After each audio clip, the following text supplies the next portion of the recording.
In our modern world, we're constantly told to buy more. On our phones, in the palm of our hands with every swipe and tap.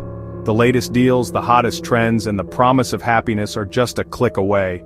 On TV, in magazines, and on every street corner, advertisements shout at us, urging us to upgrade, to own, to consume. It's a never-ending stream of messages telling us that more is always better. This pressure creates a cycle, one that's hard to escape. We buy, hoping for happiness, excitement, or a sense of belonging, but instead we often end up overwhelmed, surrounded by things we barely remember buying, and a home that feels more chaotic than comforting. Our homes fill with things we barely use and our minds grow restless. The clutter isn't just physical, it weighs on us emotionally, making it harder to relax, focus, or feel at peace in our own space. In this culture, success is measured by what we own, not who we are. We're taught to compare ourselves to others, to show off our possessions as proof of our worth, and to believe that happiness is just one more purchase away. We chase the next purchase thinking it'll fill a void, but it never does.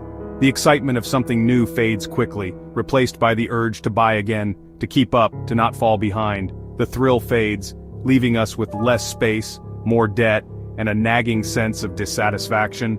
Our wallets grow thinner, our rooms more crowded, and our hearts heavier with regret. This isn't just a personal problem, it's a global one. The things we buy don't just disappear when we're done with them. They pile up in landfills, pollute our cities, and contribute to a growing environmental crisis. Every item we buy takes resources to make: water, energy, raw materials, and often ends up as waste, harming our planet. The cycle of consumption leaves a mark not just on our lives, but on the world we all share. The clutter in our homes mirrors the clutter we create in the world. Our overflowing closets and crowded shelves are a reflection of overflowing landfills and polluted landscapes. Recognizing this is the first step to change. When we pause and truly see the impact of our choices, we open the door to a different way of living, one that values meaning over material things. Is there a better way to live? For many, the answer is yes. By letting go of excess, we make space for what truly matters: peace, clarity, and genuine happiness.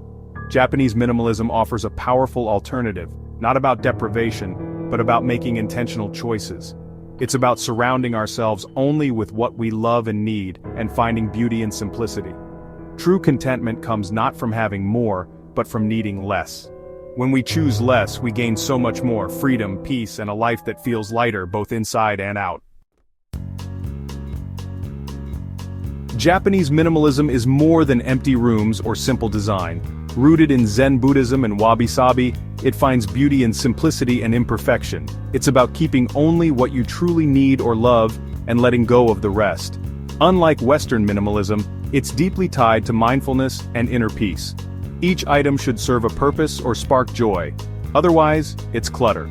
After disasters like the 2011 earthquake, many in Japan realized the fragility of possessions and shifted focus to experiences and relationships. Japanese minimalism is about curating your life with intention, transforming your environment and yourself. It's a gentle rebellion against consumer culture, creating a calmer, happier life. A core habit in Japanese minimalism is the one in, one out rule. For every new item you bring home, let go of one similar item. This simple rule stops clutter before it starts and makes you think before buying. It turns you from a passive consumer into an active curator of your space. You start to appreciate what you already have, rediscovering old favorites. Gratitude and contentment replace the urge for more. The rule isn't about restriction, it's about balance and intention. Start today, before buying. Ask yourself what you'll let go of. If you can't answer, maybe you don't need the new thing. Over time, this habit transforms your home and your mindset. One of the most transformative habits you can develop is the art of waiting before making a purchase. In a world that constantly encourages us to buy now and think later, learning to pause is a quiet act of rebellion. It's about creating space between desire and action, and in that space, discovering what truly matters to you. Whenever you feel the urge to buy something, whether it's a new gadget, a piece of clothing, or even just a coffee, add it to a list instead of heading straight to the checkout. Let it sit there for a while. 24 hours for small things, a week, or even a month for bigger purchases. This simple act of waiting gives you time to reflect and prevents impulsive decisions. During this pause, you can ask yourself important questions. Do I really need this? Will it add lasting value to my life, or is it just a fleeting want? Often you'll find that the initial excitement fades and what once felt essential no longer seems so urgent. This habit is a powerful antidote to the culture of instant gratification that fuels endless consumerism. By resisting the urge to buy immediately, you break the cycle of chasing after the next new thing. Instead, you regain control over your choices. You become more intentional, making decisions that align with your values rather than your impulses. There's a quiet confidence that comes from knowing you're not ruled by every passing desire. Over time, you'll notice that the urge to buy often fades away completely. You save money, reduce clutter, and free up space in your home and mind for what truly matters. I remember once wanting a new camera, convinced it would improve my photography. But after a month of waiting, I realized it wasn't the camera I needed to upgrade, it was my skills and creativity. That insight only came because I gave myself time to reflect. Try this for yourself. Keep a simple wish list on your phone or in a notebook. Whenever you want something, add it to the list and set a reminder to revisit it later. This small habit can make a big difference. For everyday items, wait at least a week. For bigger purchases, give yourself a month or more. The longer you wait, the clearer your priorities become.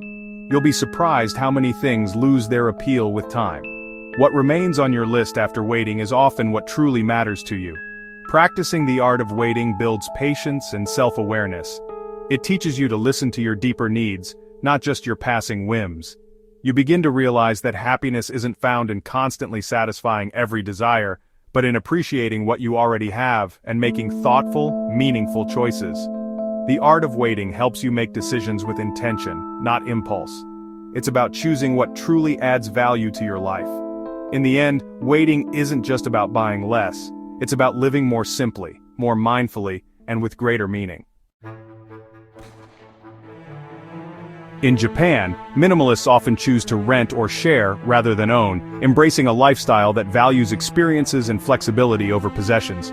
This approach is not just about having fewer things, it's about making smarter choices that align with a simpler, more intentional way of living.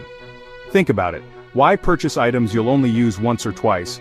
A power drill for a single project, a suitcase for an occasional trip, or a formal suit for a rare event, when you can easily borrow or rent them as needed?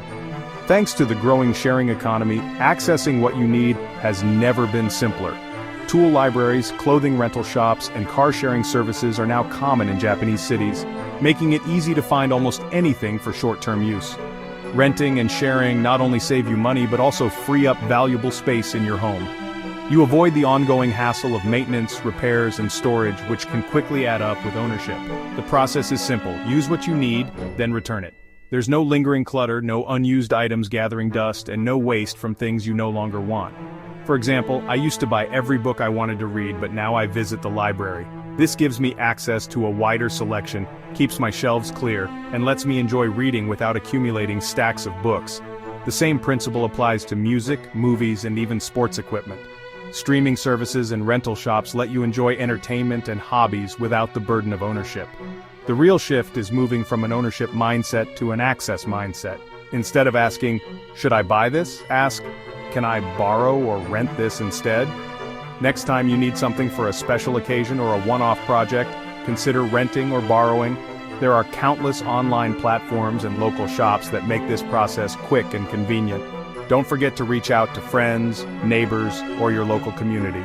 You might be surprised by how many people are willing to share and how many resources are available right in your neighborhood. Adopting this small change can drastically reduce the number of things you bring into your life, making moving, cleaning, and organizing much easier.